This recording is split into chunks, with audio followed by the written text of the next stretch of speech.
I'm Mary Devereaux, a member of the UCSD Research Ethics Program and director of the Biomedical Ethics Seminar Series.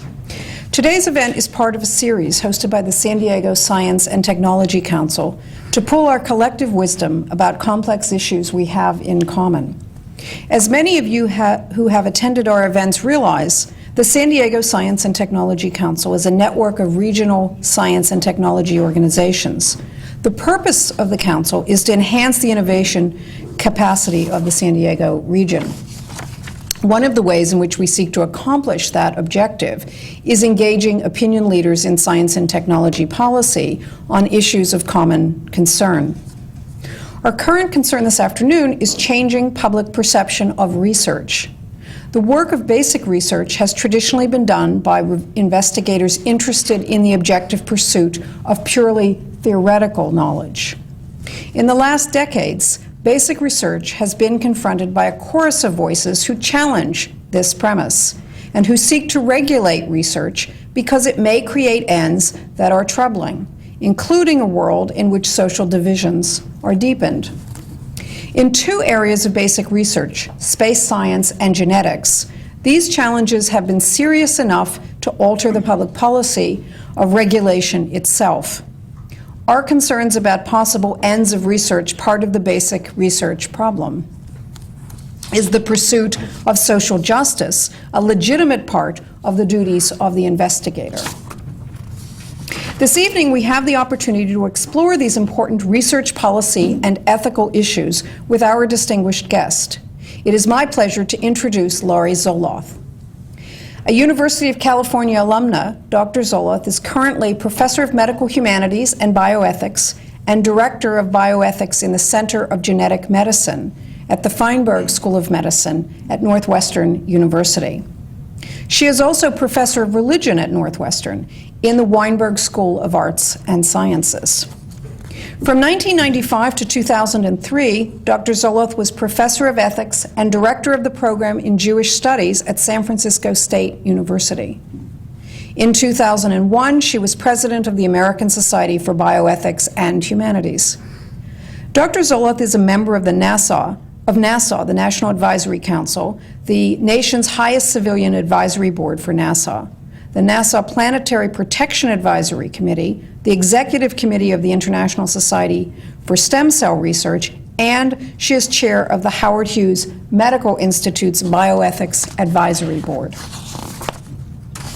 In addition, Dr. Zoloth serves on numerous scientific advisory boards and journal editorial boards. She is also co-founder of the Ethics Practice, a group that has provided clinical ethics consultation and education services to healthcare providers and healthcare systems nationally. Dr. Zoloth received her BA in Women's Studies and History from the University of California at Berkeley, her BSN from the University of the State of New York, her MA in English from San Francisco State University, her MA in Jewish Studies, and her PhD in Social Ethics at the Graduate Theological Union in Berkeley. It's too much for one breath. She has published extensively in the areas of ethics, family, feminist theory, religion, and science, Jewish studies, and social policy. Her book, Healthcare and the Ethics of Encounter, on Justice, Health Policy, and the Ethics of Community, was published in 1999. Of great importance for us tonight, her current research projects include work on emerging issues in research and questions of distributive justice. Please join me in welcoming Dr. Zoloth.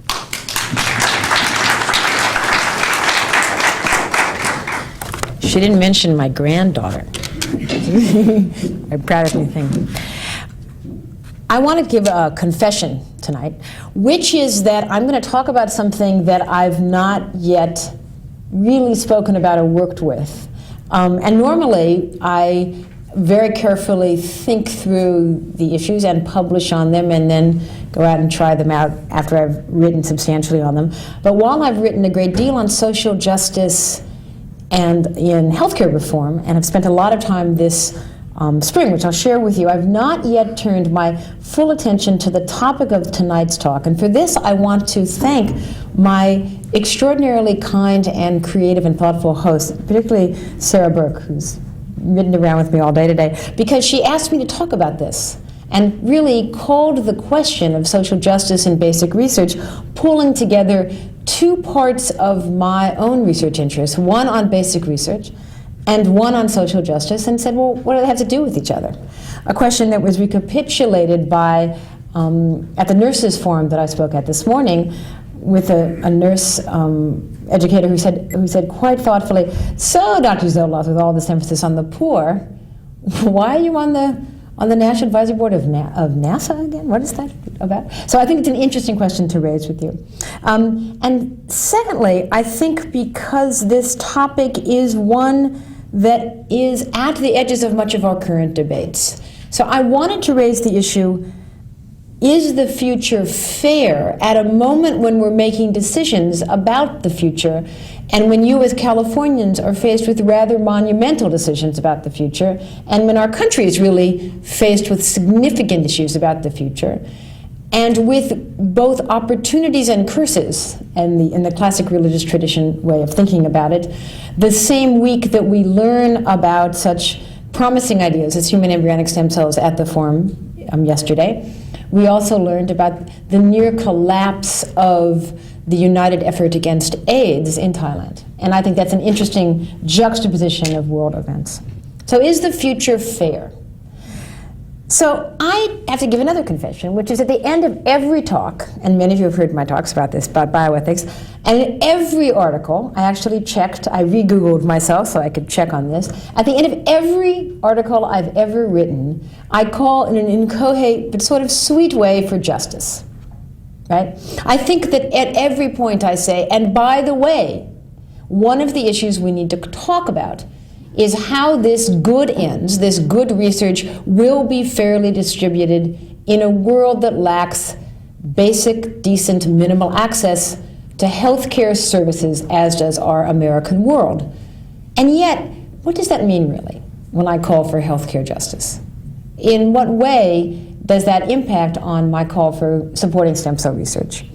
So we don't really develop this, and quite frankly, no one does. And a conservative think tank magazine called the question to the Geron Ethics Advisory Board, who, at the end of our article praising the very first fledgling efforts that Geron funded from John Gerhardt and Jamie Thompson at the University of Wisconsin, we called for the work to be done in what we called a climate of social justice. And they said, okay, techno-liberals, what do you mean by that? And how is it enacted? We call for the good ends of science to be fairly shared. At the same time, we call for caution so the world we share in common is somehow not desecrated or altered. And when our critics, the critics of science, assault the science, one of the things they do when they are critics from the left wing of the complex spectrum of American politics is to say that it won't be fair, is to say that the world will become post-human. But let me just walk through this like a philosopher walks through the problem. Is the future fair? Can the future be fair? Well, the first question is, why should it be? Why should the future be fair? After all, the present is hardly fair. The past is hardly fair. In fact, in a worldwide sense, everybody can agree that the world is not fair. Any casual observation of the world on almost any account could tell you that events in biology aren't fair, right? Why do we expect the future to be better than the present? Why is that? Now, all one needs to do is to think, for instance, about malaria. How fair is malaria? How fair is earthquakes, for instance? And in what sense is it the task of molecular biology or biotech or NASA to make the world just? Why now? Why suddenly now, right? Suddenly when they develop stem cells, and up until now, like with antibiotics, it isn't fair. With measles vaccine, it's hardly fair. Why does stem cells have to be fairer than anything that we see presently? In what sense is it the task of our generation at this moment to make the world just? Should the issue of justice even be part of the consideration of how we think about biotechnology? Now, I began thinking about this because I began work in bioethics thinking about healthcare justice. Working on bioethics in the 1980s meant that. It meant thinking about healthcare reform. It was me and Hillary Clinton at the time, as I recall. Neonatal intensive care, which was where I worked in the day or actually in the night when I went to philosophy school in the day, meant thinking always about the problem of worth. Was it worth it? And about the problem of triage. Who was worth it? Who would get our attention? And every time we spent $1 million on one baby, as was the casual amount that we would spend on one baby, to turn, hopefully, a 24-weeker into a baby that could go home, we would wonder whether it was morally acceptable in the Oakland Kaiser, in which I worked, which had, by the way, a higher infant mortality rate per capita than most of the developing world, and a world in which AIDS was emerging, and which the crack epidemic was emerging. How could we spend $1 million on a baby whose maybe parents were, and oftentimes I remember vividly, here from another country as graduate students or whoever, someone had Kaiser insurance, when you know that you could give these same parents the same $1 million, trundle everybody back to the east coast of Guatemala or Mexico or central India, and in fact build a clinic for prenatal care with that same $1 million and save hundreds and hundreds of babies. Every time we had such a case, we had that kind of discussion.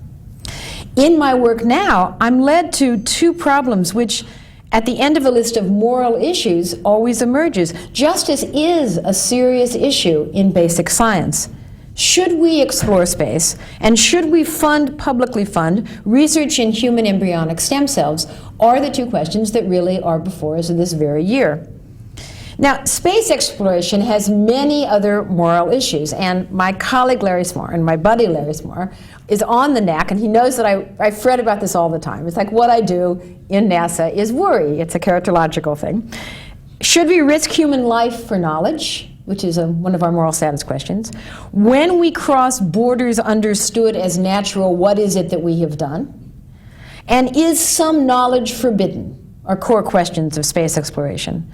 And these same three issues rehearse themselves, of course, in stem cell research as well. Should we destroy human embryos? Can we cross borders understood as natural? And is some knowledge morally repugnant or forbidden to us? Now that should be ethics work enough. You can see why justice comes at the end. But in both cases, the question that has been raised also is the enormity of the cost of the project against the terrain of other need. Now, if the cost were 59 cents, or if there was no other need, you would be in what we would have as a David Hume problem, in which there's no scarcity issue, right? So Hume would, and the other English and British philosophers out of the Humean tradition, Locke and Smith and others, said, if only resources were like water, kind of amusing in Southern California, in which there was no scarcity at all, there would be no issue for justice. But when under conditions of scarcity, there's always a justice concern. And that's what's interesting. It's not only that these projects are, as Charlie Cannell reminded me during lunch. He's the chair of, and the fearless leader of the NASA NAC, and one of your colleagues as well. It's that these are 100-year projects with ongoing costs, no end in sight, and it's against the terrain of a world that seems catastrophically in need much of the time we look. So to some extent, all of the questions about space and the questions about stem cells are primarily resource allocation questions, one for beyond the moral status issues and the temerity with which we approach boundaries of nature questions. How and in what way should we use what we have to achieve what we desire? And that's a central question of any human endeavor. How do you use what you have to achieve what you desire? And who gets to set the terms? Should we fund this journey to Mars and beyond and wherever in an open-ended way? NASA's New Space Initiative, and I'm careful to call it NASA's New Space Initiative, not just the President's New Space Initiative, because it truly was called for by many voices. When the planet's desperate for fresh water, And when in fact, not only do we not have AIDS vaccines, we don't have fresh water. A glass of water is beyond our resources. When we don't have solutions to hunger, quite frankly. Should Californians raise billions, $3 billion for stem cell research, when so many are in need in other places in California, in schools, environment, or disabled children? Why would it be? Is that a fair future? How can speculative research be funded when in Haiti today, Paul Farmer struggles to care for thousands of desperately poor children, or in the Sudan today, or in the former Soviet Union today? The need is so overwhelming. How do we fly Cassini, one of my favorite projects, over the slums of Bombay and still remain coherent moral creatures? Even biotech and the future it hopes for, much less the NASA projects, creates a chorus of critics. If we extend life, some worry, and if we conquer disease, even then, we're told, we risking what it means to be human in ways that are then described not only as greedy, but as unjust and greedy. Will create endless amounts of money grabs by the elderly population, something that a previous speaker has said. So what are the problems? And let me take carefully, after setting out this issue, what do the critics really say? What's at stake? Well, there's 7 issues. First is the biotech and advances, the very things that we hope will save us, will just deepen the divisions and hierarchies. And some people, like Lee Silver and others, actually go so far as at saying we could create 2 sorts of kinds of persons. This is a favorite theme in science fiction, so Larry and I have talked about this too. We'll have the very, very enhanced ones, right, who are barely human in the way that we are human, and then the kind of plebs or something, or sort of hippie peasants or something in some versions of unenhanced people, right? And since the divisions between the developed world and the developing world can seem like that in any case, imagine deepening the divisions and the social hierarchies. And that's a fear that people have. The more enhanced that we do, and there's always talk about the designer babies. I think a particularly mean-spirited thing to say in the face of neonatal intensive care, but there's this worry that we'll start in one place and inevitably go from curing disease to making these high-tech, sort of souped-up BMW babies in this, which is a bit of a class anger moment, but there you go, that it will deepen divisions and hierarchies. Secondly, that it will only serve the rich and powerful. Not only will the divisions be deep, they'll be only accessible to people of really significant wealth. This will be things you can buy. Rich people and powerful will not allow others to buy them, and it will be not only a division and a hierarchy, but a hierarchy based primarily on wealth. Thirdly is that resources will be taken unfairly from other good ends. And this is the criticism that I think has been lobbied even against the stem cell initiative, which I think is one that it has to be taken seriously and answered seriously. When California, what used to be called California Crippled Children's, or CCS, the Services for the Disabled, can no longer hire doctors and have to turn people away, in the face of that sort of article in the LA Times, which is where I read it, what do we mean about funding stem cell resources? I think it's a real serious problem that has to be regarded. The fourth issue is that there'll be a kind of injustice in the destruction and use of the natural world. In the world understood as free and natural, I was just in Phoenix, so it's like there is still a world seen as free and natural. What is Phoenix doing? That we would somehow destroy this natural world, another theme of science fiction, in which the natural world is inherently sort of fair. In this version, you have to go with me for a little while. It's a little bit like Disneyland, right? You pay your admission, and then it's all sort of free and natural. And that technology would destroy the inherent goodness of the world as created, the created world. And there's much talk here about the injustice of manufacture against the givenness, the gift of the world or of children. Fifth here is that we would be unfair to children in particular, that the injustice is about injustice to children, because children ought to be guaranteed a fully open future in which all possibilities and disabilities and abilities are freely available to them. And it's unfair to children if we would do something like stem cell research that might alter their genetic future, in that we close off some possibilities for some of them, or even for any of them. sixth thing now is that we are also unfair in particular to vulnerable subjects. This is a tangential non-distributive justice charge, but a procedural justice charge, that we use the bodies of the poor unfairly. I've actually seen this written about a great deal in stem cell research, that there's this idea that we would somehow take the eggs of the poor, the ovum of the poor, the gametes of the poor, and use these gametes in some production scheme. Rebecca Dresser, who's on the President's Commission, has actually written about this. We would take these bodies, or this DNA, and we would use it unfairly, and that would be unfair. And in fact, the person that last time ran with Ralph Nader as for vice president actually gave a speech in which she described quite poignantly, they've taken our land, they've taken our resources, and now they're going to take our DNA. And this was considered a serious justice concern, that the DNA would somehow be taken. And in many populations, and in many communities, this is raised as a justice issue, the theft of DNA. Now, I'm not going to comment on this, but I'm just going to say these are justice issues that have been raised. And the final thing, the seventh objection, is that it's a waste of time, because it all might fail. And it uses not only resources unfairly, but the ends aren't even worthy, because it is, after all, basic science. It may not go anywhere. So how do we solve this sort of problem? And when faced with this kind of conundrum, classic theories of justice have an answer. And there are classic theories of justice. And part of this was because the British, who developed classic justice theories, spent a lot of time on boats, and boats sank, which gave us lifeboat ethics quite vividly.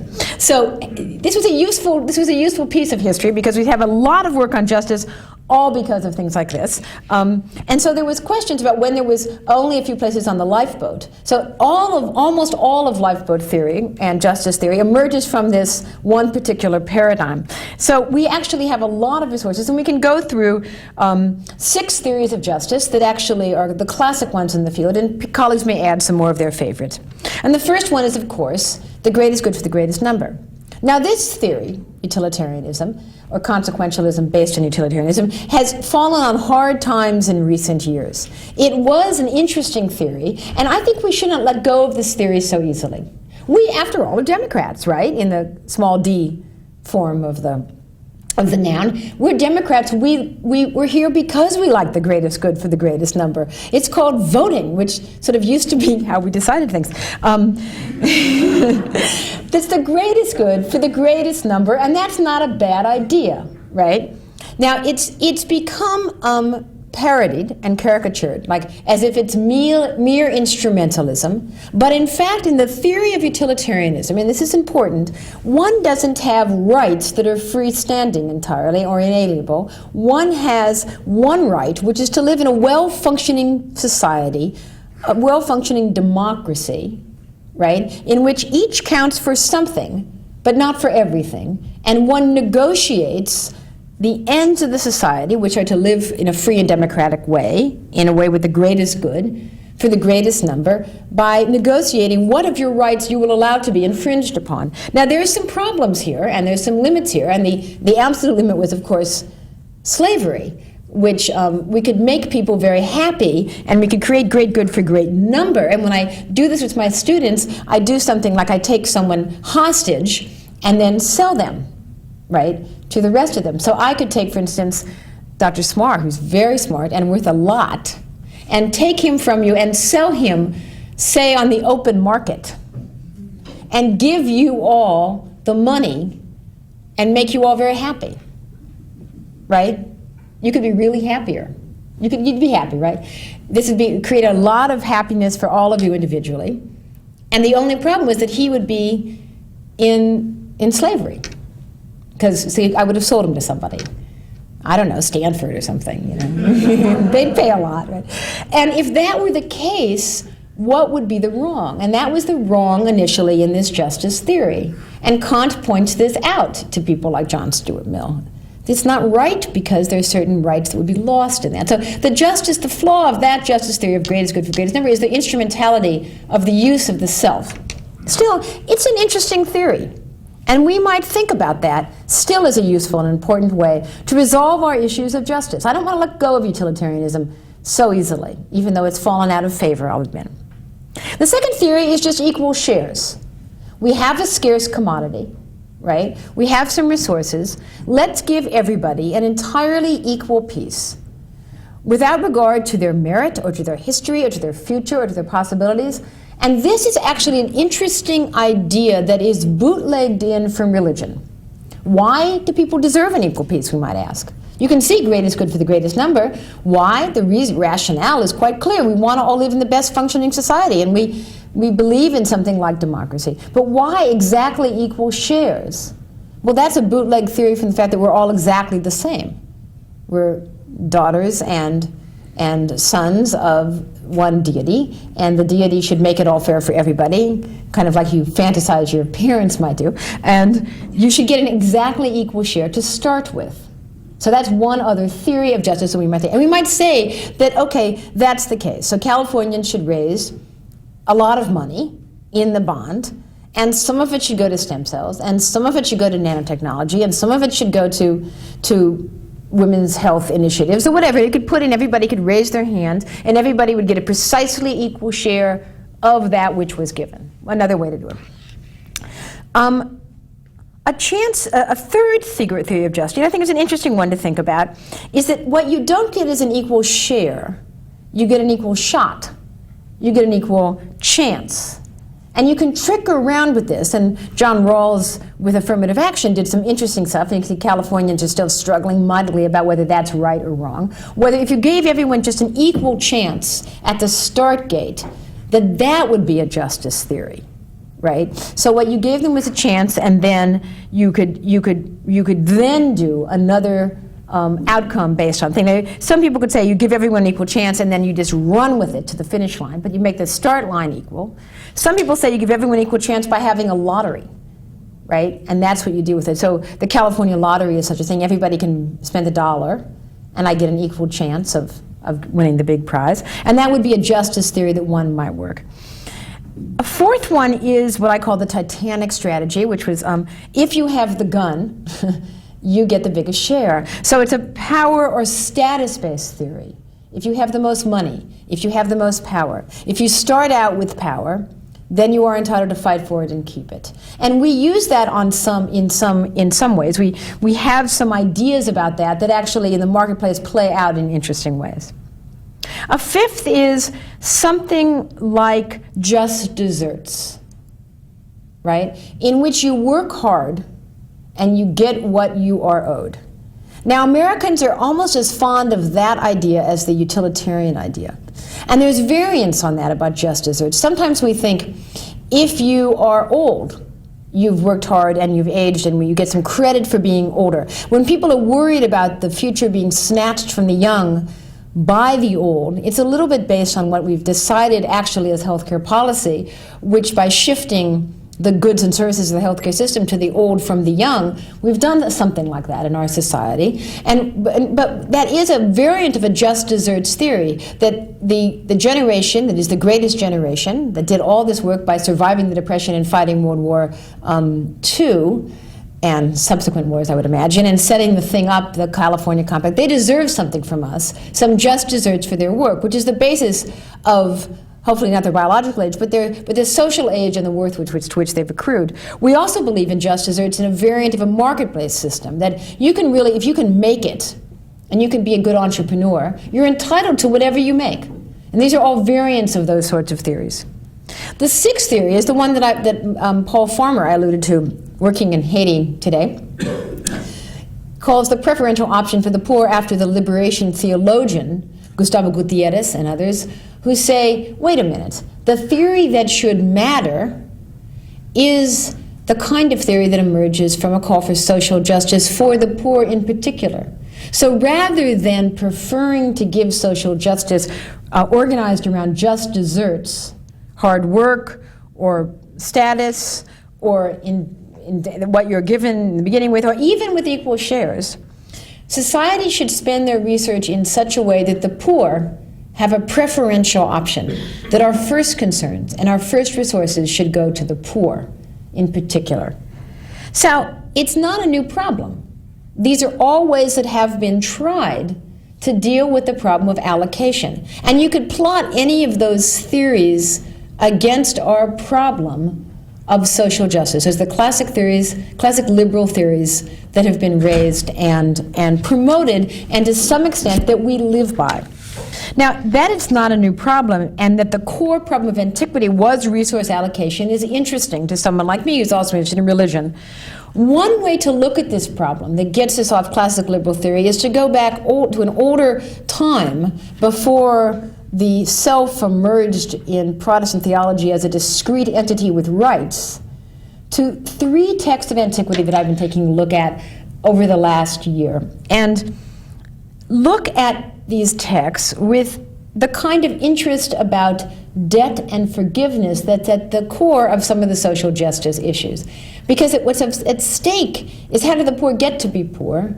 And the poor get to be poor because they owe something to the rich. They don't have the resources. They're short of something. And this idea to look at debt has been a project that I've undertaken with colleagues from 3 Abrahamic traditions: Judaism, Christianity, and Islam.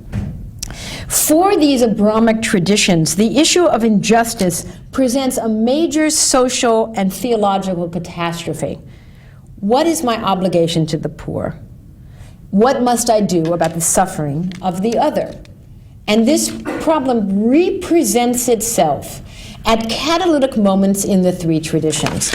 And it is remarkable when you think of this, because normally, if I was in California, you think of religion as spirituality, a spiritual journey. But in these Abrahamic traditions, pre-Protestant traditions, very little is said about personal transformation, or even about happiness. You know, it's like, happy schmappy. Whoever told you that the point of an adult life was happy, right? No. It's about corporate responsibility to the other. At the very moment of revelation, debt is introduced, and the poor, and the problem of the poor is introduced. And those moments are, of course, the Sinaitic moments, Sinai, and then when Sinai is rehearsed, and the Hebrew people are about to cross into the land from running around and for 40 years of fighting and killing other tribes, and they've crossed the Jordan and about to recapitulate the Sinaitic revelatory moment. At the moment when, in the Islamic tradition, when the Prophet Muhammad comes back from Mecca to Medina and establishes the core that will be the central cores of Muslim religion, and sets out the premises of the pillars of faith, and the Sermon of the Mount in Christianity, for classic Roman Catholic traditions. Moments of revelation, and at most of the foundational moments of the faith are the moments in which debt and the poor are talked about. And in all 3 places, the idea is that there will always be poverty. And what does that mean? Now, to fully answer the questions that I've been raising over the last 2 days here, which I think are the 3 core questions that are the only questions that are interesting to philosophy, and I actually think that the only questions that are interesting in biology, this is my new claim, which is, how am I human? What does it mean to be human? How am I free? And what does it mean to be free? Those, and of course, what must I do about the suffering of the other?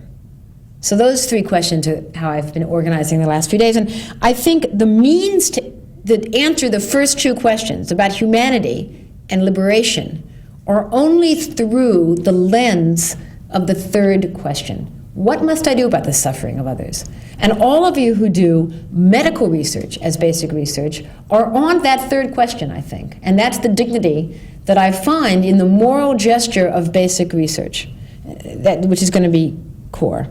Now, the argument is the poor will always be facing you. And in fact, in all these 3 traditions, facing you face to face, which for Emmanuel Levinas, the postmodern Jewish philosopher that I work with, is very important. You see the face of the other directly. But you will always have to address them. They will never be not there. Scarcity will never be unpresent. But there is now a logic of scarcity in these texts. But they have instead what Paul Ricoeur, the French philosopher, calls a logic of abundance. And what you were told over and over in all 3 of these traditions is that there will be poor and you will be able to help them. That the agency of relief of debt and relief of injustice is through your good hands. And I'm using the good hands thing deliberately. Science guys, you know where I'm going with this. What does it mean to have good hands in science, right? So what makes your hands good is that to the extent that you pass through the abundance that you are given, if you're a member of this corporate society, from God's self to the other. Now, theologically, it is about being forgiven from the debt that you owe. And the theological question is, how am I forgiven? Now, and this means different things for different traditions, but it's also about being able to forgive any debt owed to you, which is, of course, the source of poverty. Now, for societies organized in this way in antiquity, forgiveness of debt is not just spiritual, right? And not just, I am forgiven, but it's literal. It's about money, and it's about owing and interest. That's real money and real land and real interest. For early Christians, the problem was possessions in the face of an eschatological reality. If the second coming was about to happen any minute, and so here is this of the Sermon on the Mount, Jesus speaking to his followers, his Jews, his fellow Jews actually, saying, you have to give up everything to be fully forgiven and fully in this, to change the world radically. For me to forgive, for you to be forgiven, will mean for you to forgive everything, to have nothing. Fate is so tied together in this eschatological time as to render the debt utterly meaningless. Failure to pay is to be just forgiven. Now, it's an interesting construct, right? For Muslims, the charity is based into the trade system because it's a trading economy in antiquity. The trade system means that sometimes you'll only see people once a year. The trade is circulating through Mecca and through Medina.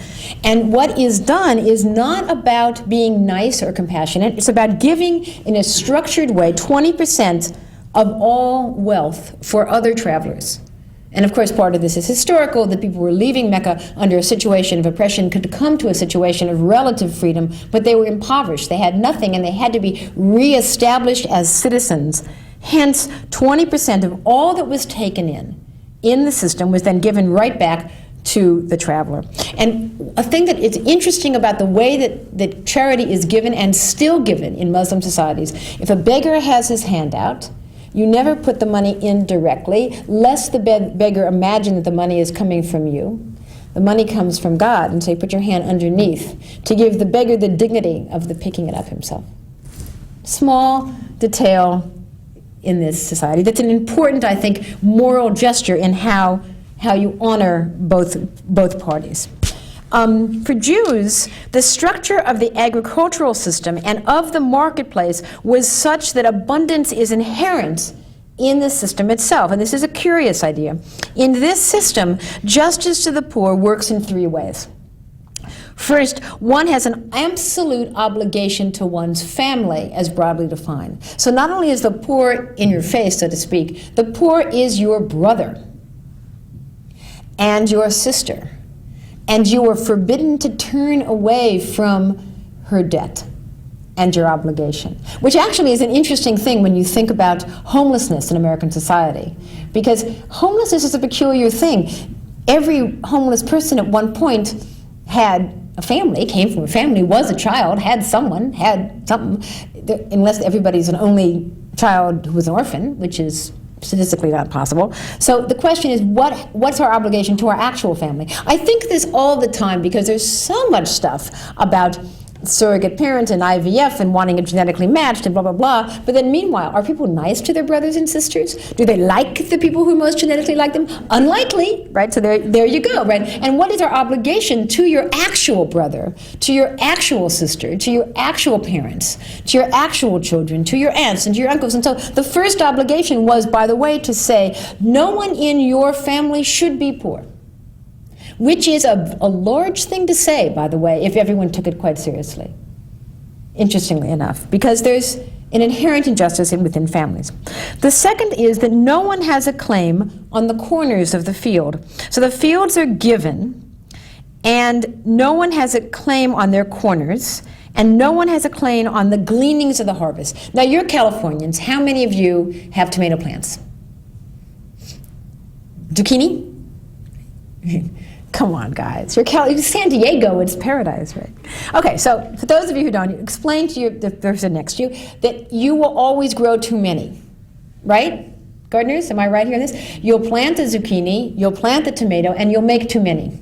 Because that's how it is with a plant in a Mediterranean climate. It makes an abundance. And then the problem becomes not a problem of justice, but a problem of abundance, just like the French philosopher Ricoeur said. So the question of abundance is built in. That extra, says these texts, belongs to the poor in the way that the gleanings belong to the poor, in the way that the corners belong to the poor. It is not yours. It is not yours. So that there is something built in to the system that is extra, that is for the poor. It's not because you've given it to them, like in Islamic societies.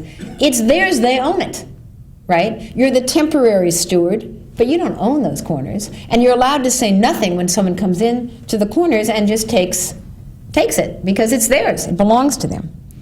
The third, and this is an interesting one that has some possibilities for us, the profit and the accumulation of original shares is permitted. So, of course, the Hebrew people are given, everybody gets this equal share to begin with, every family gets this equal share, and you can do anything you want with it because there's an attachment to the marketplace. It's not a socialist society, that would be a mistake. It is a marketplace economy. So you can accumulate, and you can get a lot of stuff, and you can do that, but at the end of every 7-year period, debt is forgiven.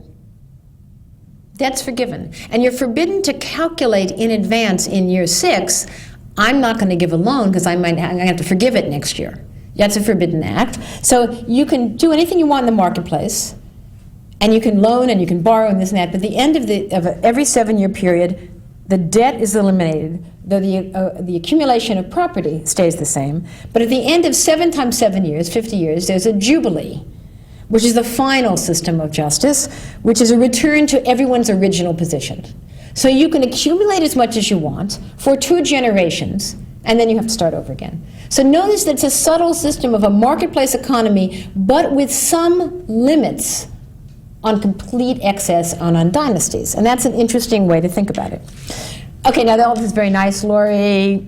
Now you've done your religious thing. What happened to space and stem cells, you might ask?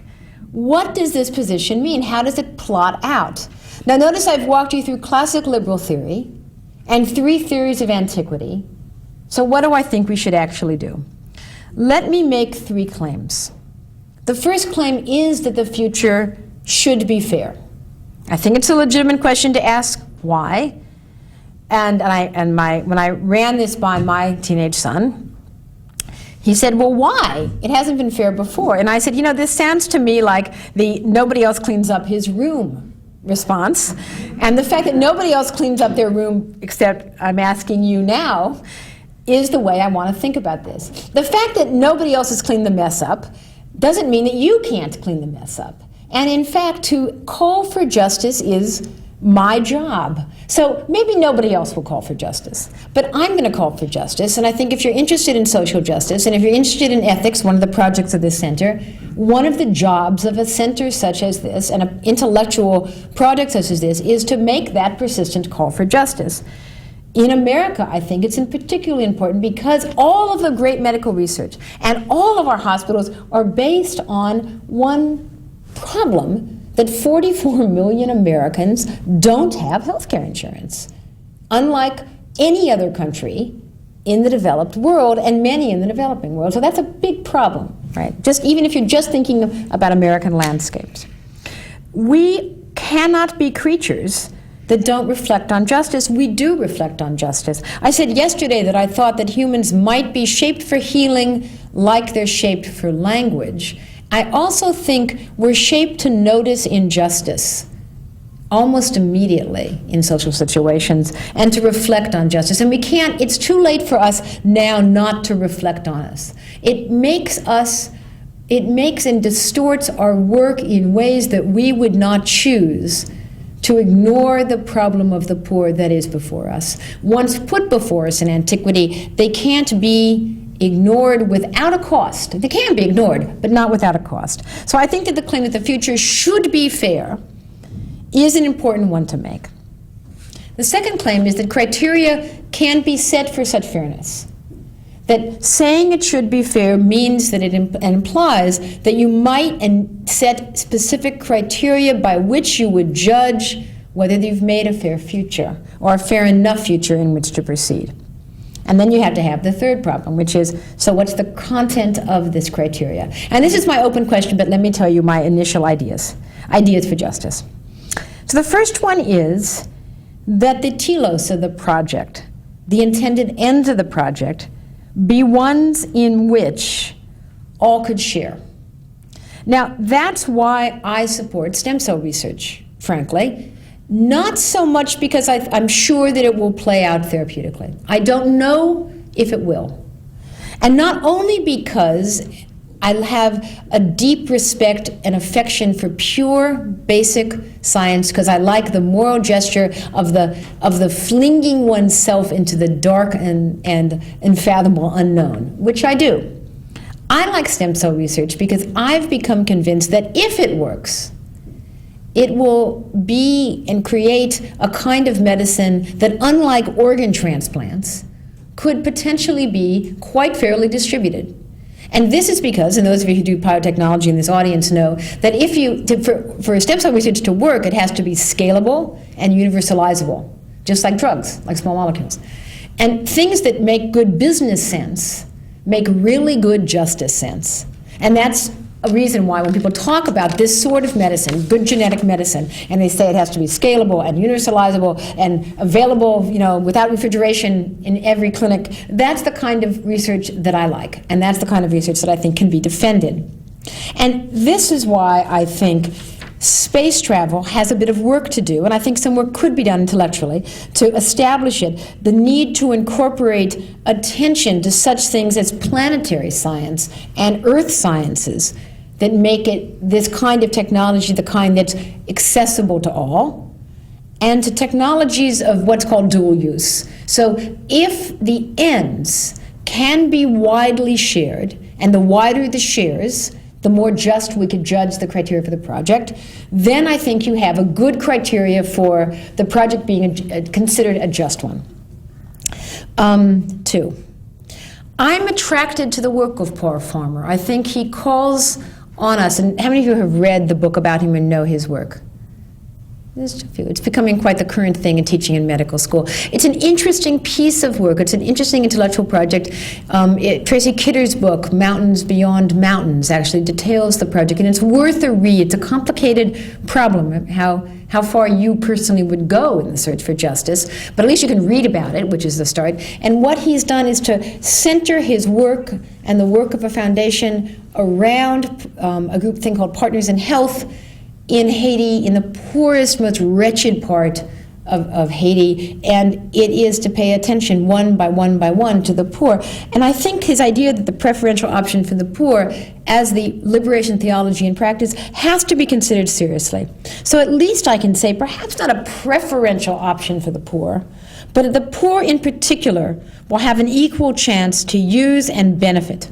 So what does this mean? For biotech, I think it means that if biotech turns to the public, and I think they should rightly do it, force public support and public understanding, then the public should say back, we'll give you our support, we'll give you our money, but pay attention to the target of your research, please. That when you get to the line in which you begin to think about clinical trials and the kind of targets and make the kind of, have the discussions, which I know happen because I consulted with Genentech and other places, about which way to go, that you don't think Viagra, you think malaria, right? This is that we could have T-shirts printed for that slogan, less Viagra, more malaria. And I think that is a fair thing to ask back.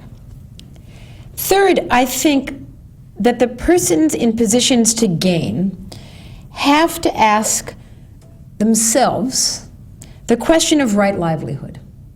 And I think this is a hard question to ask, and I'm someone who teaches at a medical school, and I know what that means and why it's different to teach at a medical school than it is to teach at a humble department of philosophy or religion. I have to ask, how far does that go? What about right livelihood?